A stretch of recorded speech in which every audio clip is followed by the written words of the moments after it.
Joining me on the program is Fred Dashevsky. Fred is with a company called U.S. Coin Capital, and the reason I wanted to have him on the program is to talk about the Wyoming Gold Act. First, Fred, welcome to the program. Thank you very much. It's a real pleasure to be with you. Well, I'm happy that we could put this together because I don't get to talk about gold and legislation all that often. So, where I'd like to begin, I think, first is why don't you take a minute or two and just introduce yourself to my listeners? Sure. My company, U.S. Coin Capital, and I have been involved in the physical acquisition of United States gold and silver coins. I've been doing this now for about 40 years. So I've come to believe firmly that there was a rationale from the founding fathers to establish monetary policy that included what we referred to as real money. So when the founding fathers first decided after the Revolutionary War how to set up the monetary system for America, they faced some really interesting problems. And, one of the things they discussed was how do you provide a money system for a new country that's not going to be subject to political pressure or pressures from bankers or things that might happen in the future that they couldn't predict. And after a lot of conversation and a lot of thought, and again, I'd like to remind people these were very bright men. I mean, these were not the politicians we have in the modern era. These were sharp, well-educated, and they came to the conclusion that gold and silver was the standard by which money should be issued. And they actually created a monetary system based upon gold and silver coins. When I was a kid, I was too young to understand this, but in the 1970s, Richard Nixon took this gold standard away from the US dollar and allowed for the first time since the 1790s for the US government to actually print money that was unbacked. We call it fiat money. And that really concerned me. Even as a kid, I had a feeling something fundamentally was flawed. And of course, over the years, we've seen the result of what happens when governments get to print unbacked money. They tend to run up massive deficits. So we've gone from billions into the trillions, and we currently stand at 36 trillion in debt. And I see us printing and printing and printing more money over the next few years because the need for government seems to be, rising as they spend more and more and they don't take in as much. The net result is that money is being devalued. And I find this a flaw that Americans have to face because you and I can't print money when we run out. You just can't print money to pay any bills that you don't have funds for. You have to earn that capital. You have to work for it. You have to invest and somehow earn it. So relatively speaking, the buying power of money should remain intact for people, but it doesn't. And since that's a flaw, I don't see us getting around unless something like this bill coming up in Wyoming should come to pass. I think the American public should protect their own wealth by diversifying and having physical ownership of some actual real American gold and silver coins. And that's the market I work with and have spent the better of 40 years learning about and promoting to the general public. So, real quick, explain to me the difference between numismatic coins, that would be U.S. currency, and just like gold and silver bullion. I've got on my desk, I've got half a dozen just silver coins. I mean, they're not U.S. currency; they're just silver rounds. So, could Sure. you explain the difference between those two? Yeah, fundamentally, I'm a big fan of any physical metal that people would own. I don't care what form it's in, but there is definitely a big difference. So it starts with the government looks at them differently and has actually regulated the bullion part of the market. So those things that you have on your desk, when you sell them, dealers are now required to take a social security number, file a 1099-B, and inform Internal Revenue that we have purchased from you this particular product, which leaves it to you also to make sure that you report that gain on your tax return. Otherwise, a 1099 has gone out indicating income that you're not reporting, and that creates a problem. The government also regulates the market from my point of view as a dealer, and it makes us follow all these things like anti-money laundering rules, the same things the banks have to do. I'm supposed to know my customers so that if you buy gold or silver bullion, I have to know that the money you're using came from a legitimate source. And if it turns out it didn't, and I have bought this from you, I have now facilitated in money laundering. So now I become subject to criminal penalties. I don't like the idea of the government interfering in my conducting of business with my customers. So I'm not a big fan of the bullion products. The other separate thing between the coins that I work with, the numismatic coins and bullion, are the availability of supplies. If you think about a 1964 quarter, which was the last year they were made of silver, if you own those physically, and there's more demand for them, they can't go back and make more. So we have a fixed supply that already is locked in time forever, which affords the opportunity not only for growth with the metal content, but also the future value these things may carry as coins because of their limited supply. In some cases, that's added tremendous value to the coins, where we have coins that are worth, believe it or not, 8, 9, $10 million for a single coin, that might have $2,000 worth of gold in them. So it's not their gold content, but their rarity. And that goes all the way down to the most common coins, like these old silver quarters, dimes, and halves, and the most recent $20 gold pieces from the 1920s and 30s that barely sell for more than their metal content. Even though they still have that fixed supply, they don't carry a premium any more than any of the other gold or silver coins that are out there. So to me, I think they make a lot more sense. And they are, in the end, what we call constitutional money. So if you actually look at the U.S. Constitution, Article 1, Section 8 and Section 10, it describes Congress's authority to create money and specifically says money is gold and silver coin. No state shall make anything but gold and silver coin a payment in debt. And that was specifically to prevent the inflation of money over time. And that's the difference between the bullion side and the coin side. Again, I'm a big fan of any physical asset people own, but I do think there's a distinct advantage in the U.S. coins, and I think Americans should own U.S. money. Well, and I think they're a lot easier to acquire. I mean, there's a big difference between buying a silver dollar and a gold dollar. Sure. Silver dollar, lot more affordable. There's a coin shop in Sheridan where I live, and he's just got a box of silver dollars that are pretty circulated, and they're really not worth much more than just the silver content in them. But you can walk in and buy one for, I think the last one I bought was like $35 or something. Sure, that sounds but about right. I mean, easy for people to acquire. Most people have at least a couple of silver quarters or maybe a silver $half laying around that they found or whatever. But so one of the other reasons I wanted to have you on the program, Fred, is the Wyoming Gold Act. And this is a bill that has been, well, it came up last session, and I think it made it, at least part of the way through the House. And the bill allows the state and individuals to pay debts and hold gold and silver. Wyoming's got a huge sovereign wealth fund, and the bill is to say, all right, the state needs to diversify some of our holdings in gold and silver. What do you think about it? Well, first of all, I think it's a brilliant idea. If you think just from the standpoint of diversification, so let's say the state has a pile of money that it holds for various reasons. It stockpiles tax revenue and then pays these things out for the various expenses. Mike, it is always looking to improve the value of what it's holding. And I think holding what they have in, let's call it Federal Reserve notes and paper that is being devalued creates a problem.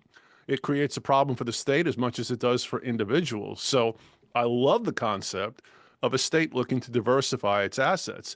If they take this bill further and try to establish the actual legal tender status of these gold and silver pieces and allow the public to be able to trade in them, I mean, I think this is a fascinating opportunity for people within your state. I know that there's so much resistance from politicians to do anything that curtails their ability to, spend more money than they bring in. Now, it doesn't affect the state as much as it does the federal, but I see the same fundamental problem. And unfortunately, in my mindset, even though I've been doing this for 40 years, it seems like we've almost lost a generation of understanding of why we had gold and silver originally. So you get pushback from politicians who I just don't think understand the nature of money. But I think this is an incredible bill and a wonderful opportunity for people in Wyoming. I would be behind this thing with, banners and flags and cheerleaders every day trying to promote it. I think it's a fantastic opportunity for your state. Now, let me play for you a soundbite from Wyoming's former Speaker of the House. And this was during debate on the floor of the House on the Gold Act, and it's pretty much the same bill as last year. But let me go ahead and play this for you. And there's a bunch of stuff in here that I'm just going to let you respond to it because it's pretty crazy. But take a listen to this. I really don't understand why we would even contemplate going down this path. There's no value in it. Our investment team can invest in gold shares, gold now, if they think it's a wise choice, or silver shares, or whatever. Now, maybe they can't hold gold, or we can't hold the material, but, I think this is apocalypse thinking. Is the apocalypse on us, and we're going to need gold to trade and barter in some future day when the world has ended? I mean, I just don't get it. This is not sound fiscal investment policy. All right, go for it. Okay. Well, he's coming from the point of view of, what we used to lovingly refer to as the collapsitarians. So we've identified the people that buy gold and silver under the pretense the world's coming to an end, and your paper dollar is going to be worthless, and you're going to go to your local supermarket and they won't accept $20 in cash, and you're going to have to barter to buy your bread and eggs with gold and silver coins. I find that far-fetched. Again, as easy as it would be for me to promote my market and my products by getting on that bandwagon, I have to dismiss the conception of what that represents because I don't buy it. I don't believe we'll ever actually experience that in the real world. If the US dollar were to collapse to that point, we would have much bigger problems than trying to address buying goods and services with gold and silver. The thing that I think this gentleman is missing is that we don't need a collapse of the US dollar completely for the value of gold and silver to appreciate and be worthwhile, because it's actually the mirror image of the US dollar. What most don't understand is that after World War II, we established certain conditions after the end of the war, locking the US dollar as the world's reserve currency and requiring that the US dollar specifically be used to buy oil and gold. So we have this worldwide demand for US dollars because you have to convert into US dollars to buy gold and oil. If the US dollar's purchasing power is diminished by inflation, the value of gold has to go up against it. So the idea of counterbalancing weakness in paper money by holding gold makes perfect sense. And the fact that this guy misses that point completely, it isn't new to me. I've seen this before. But it's a fact that for some reason he doesn't quite grasp how rapidly paper money is losing purchasing power. When you have a government that's $36 trillion in debt and adding $1 trillion to the national debt every 100 days, this is going to end up requiring the printing of monstrous amounts of paper money. And if the economy doesn't grow rapidly enough to absorb that, then what happens is the result is weaker paper costs us because the prices of goods and services are going to go up. Now, add to that the new tariffs that the president is instituting, and we're going to create volatility, trade wars around the world, and all this uncertainty. And look what's happened to the price of gold. It's gone from 26 to 2,900 this year. So the idea of dismissing gold as a rational, viable method of, carrying wealth for the state, seems to me to just be missing the big point. Well, I think a lot of people get confused, and maybe confused isn't the right word, but just about everybody has seen a gold commercial, and it's, you have to invest huge sums of money to be able to hold gold. And I know just personally, a lot of times when I see those commercials, I'm just like, well, okay, buying a stack of gold coins is way, way, way, way, way out of my price range.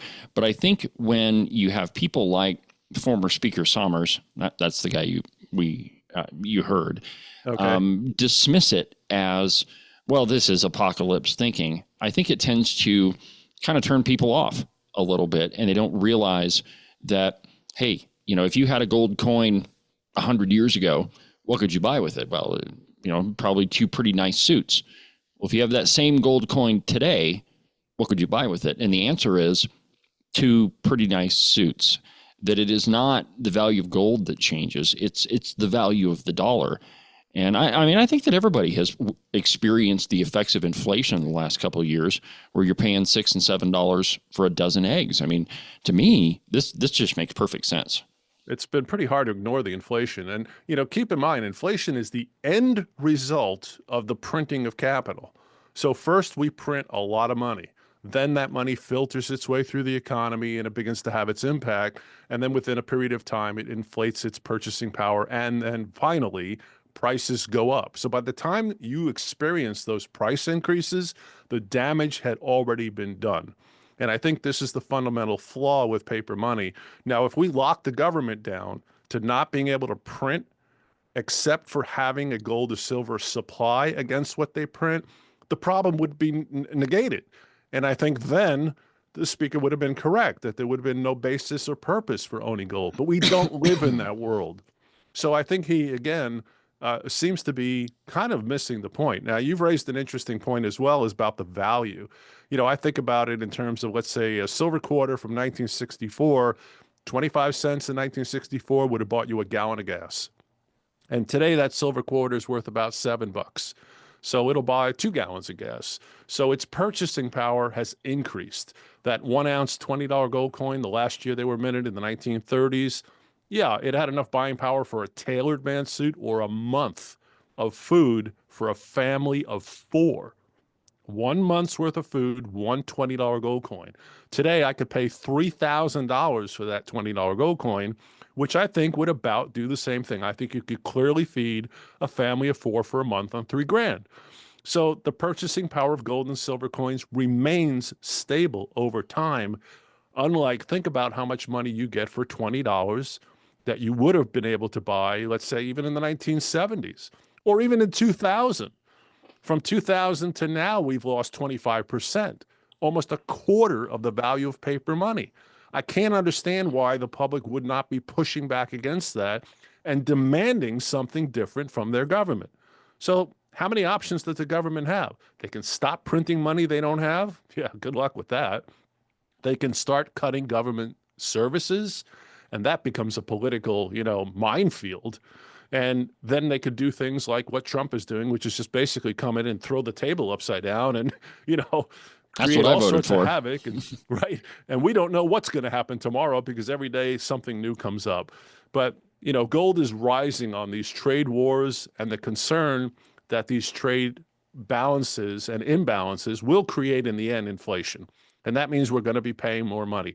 Now, if I know ahead of time that my paper dollars that are sitting in my bank account are not going to buy as much goods and services 2, 3, 4, 5 years from now, well, it certainly makes perfect sense for me to shift that into gold or silver. That would at least give me a counterbalance and let me stay ahead of the curve. So I think everybody should diversify. We do orders starting at around $1,000 with things like silver quarters and dimes and halves. And again, these are items that barely sell for more than just the metal they're made of, even though they're legal currency, constitutionally issued money, and can never be reproduced. And you get physical possession. We ship across the United States. It's free of charge for shipping. Any of your listeners that purchase through us, even if they use a credit card, no fees on the credit cards. It's the same as if they bought for cash. But I think Americans should take advantage of the opportunity to own gold and silver. And I really hope your state goes forward with this bill, because it would set a great precedent that I think a lot of other states could follow.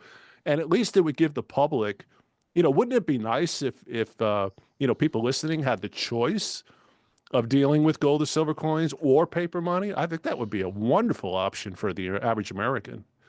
Kind of a funny story. I used to live in Southwest Virginia, and I mean, yeah, kind of the redneck center of America. Well, I knew a bunch of guys that one guy owned a gun shop, and the interesting thing is you couldn't buy a gun from him if you didn't buy it in silver. Well, that's kind of cool. Yeah. So I mean, there are a lot of people that absolutely they realize the problem with inflated currencies, that the government just prints money. And honestly, it's almost like the federal government just throws buckets of cash out of a helicopter, and they shower states with it. And one other item that I wanted to talk to you about is the U.S. dollar being the world's reserve currency. For a lot of people, this seems like a super foreign concept. But could you just explain to me what's happening internationally with the BRICS nations and their desire to move away from the dollar as the world's reserve currency. Can we try to put it in a sense that my listeners would understand? Yes, and this is a critical issue now, because what we have to recognize is we don't have gold or silver backing the paper anymore that we print, which means what creates the value in the dollar?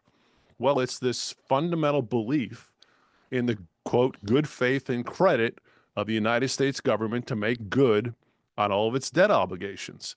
So if countries around the world are stockpiling dollars because they're forced to by virtue of rules that we established after World War II, well, then even if we're inflating our currency, these other countries will still have to own piles and piles of US dollars.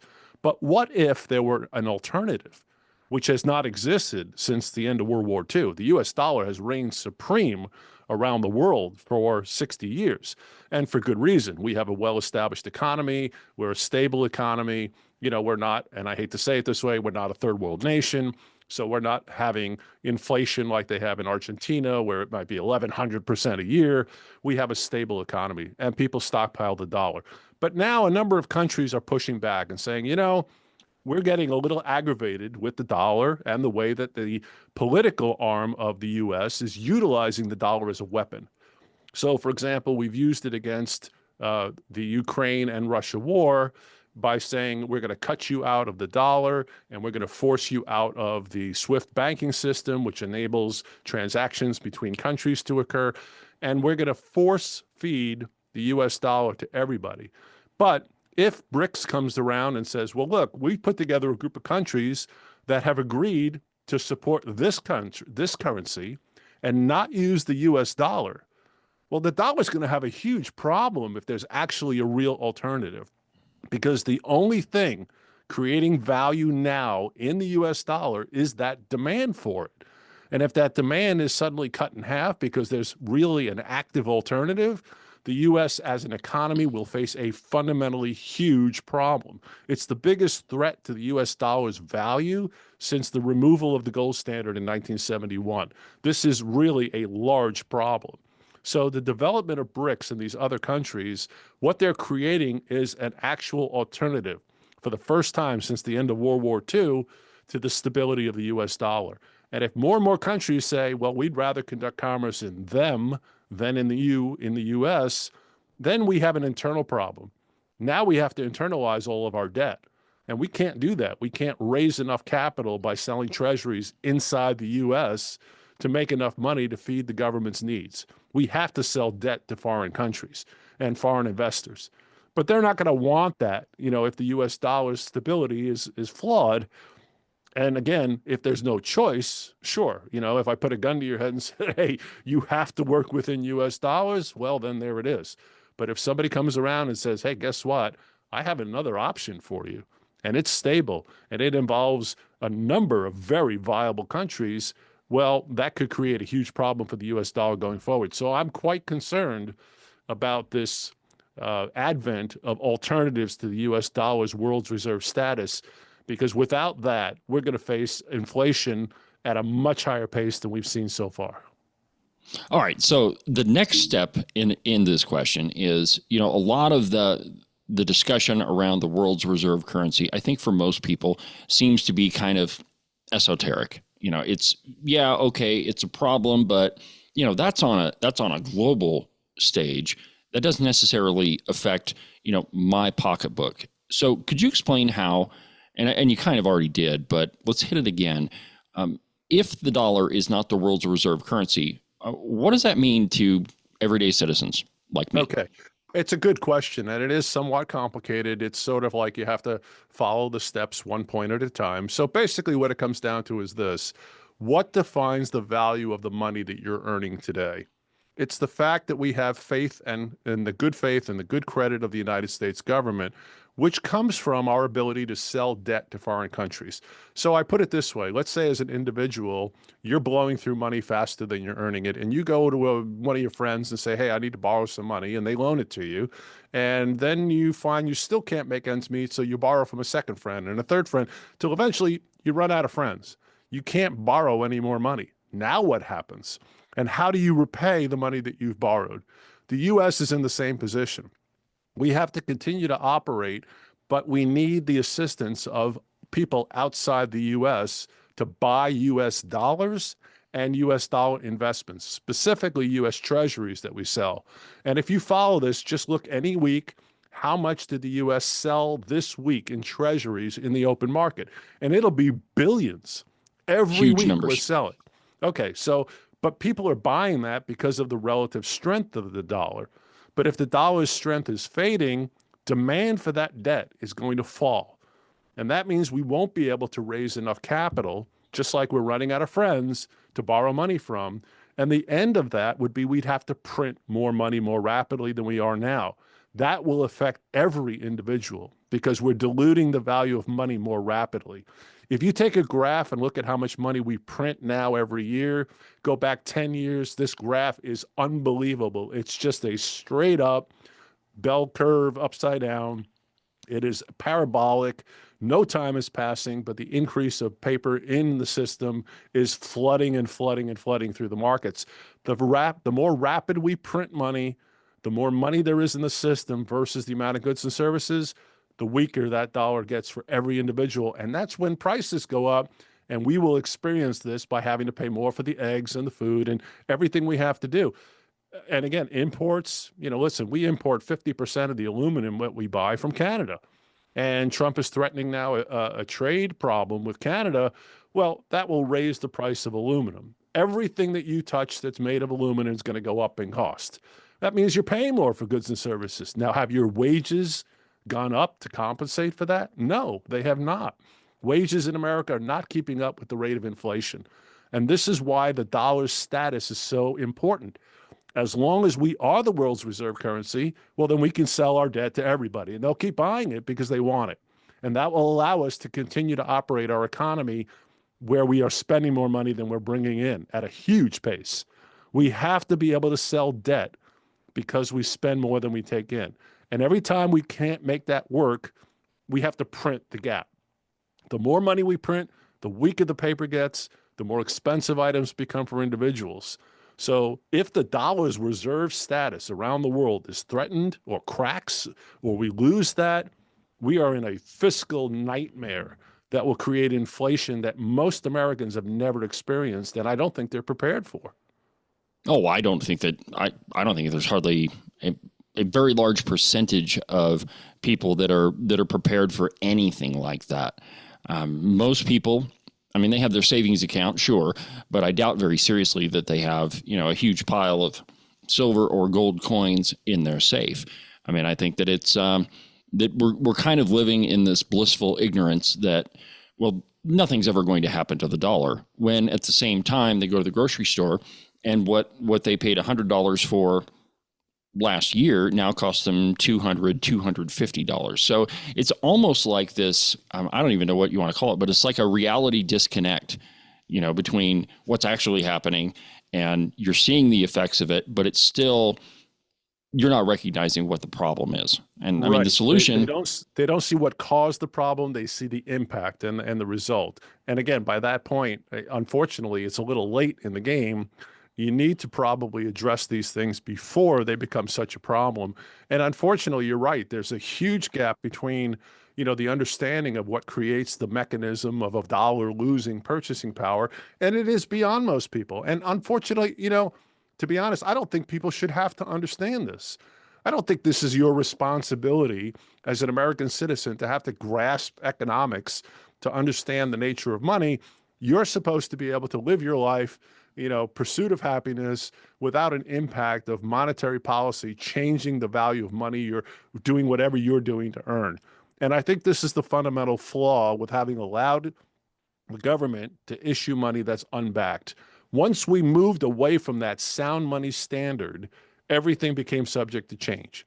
And I think we need to go back to that standard. If we can't do it on a federal level, well, let's do it on the local level. Let's do it on the state level. And if we can't do it there, well, then individual Americans can accumulate a little bit of physical gold and silver for their own purposes. They can take possession and own it. And at least this way, they have a counterbalance. If the government goes crazy and keeps printing more and more money, well, then the gold and silver coins that you purchase will go up in value. I mean, I remember when the $20 gold coins were running at $600 and $650 a coin, that today they're 32 and 3,300. And the coin is exactly the same. This is a beautiful $20 gold coin from before 1933. It's a 1-ounce piece. It's a high quality mint condition example of something that cannot be replicated. And yet you can buy it for about $3,200, $3,300. And, a couple $100 more than the metal it's made of. That to me is stunning. But anyway, it continues to appreciate as we print more. So, I really wish that the public did not have to worry about stuff like this. We've got our lives and our families and our jobs and things that we should be concerned about, but we're forced into this system because allowing the government to go off that gold standard has let the U.S. Treasury be in a position where, Congress spends money it doesn't have, and it turns around and the Fed will say, hey, we'll print whatever you need. Don't worry. It's what we laughingly called the Dorito solution. Print all you want. We'll make more. So that's the nature of money. And you watch this money supply explode, and you can quickly figure out how much less your dollar is going to buy.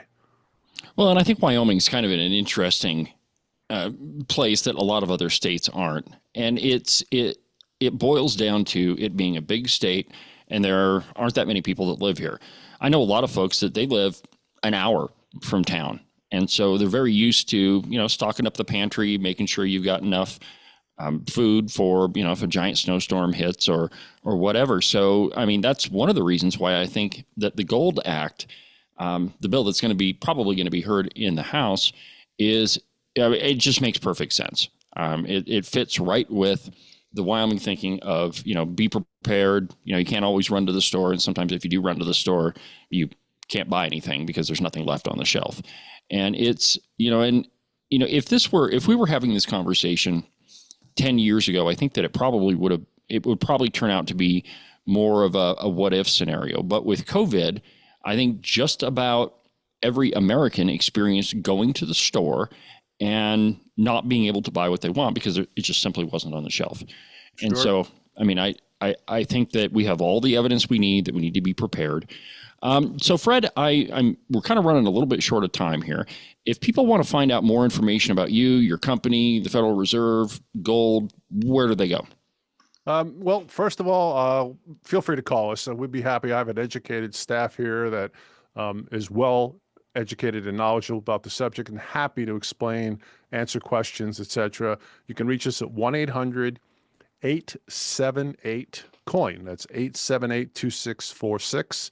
800-878-2646. And our website, which is loaded with information. It's US Coin Capital, and it's spelled like the building. So CAPITOL, uscoincapital.com. We'd be happy to talk with people about how to properly acquire gold and silver and explain the history of the Fed, how this monetary system is functioning or not functioning, and the idea of the value of paper and what our expectations are for its future purchasing power. All right. Well, Fred, again, thank you very much for taking the time to visit with me, and I look forward to talking with you in the future. Great to be with you, and please keep me updated on any progress on this bill. I'm really, really interested in it. And again, I would please encourage everybody who hears this, speak to whoever you need to promote this idea and support it. Perfect.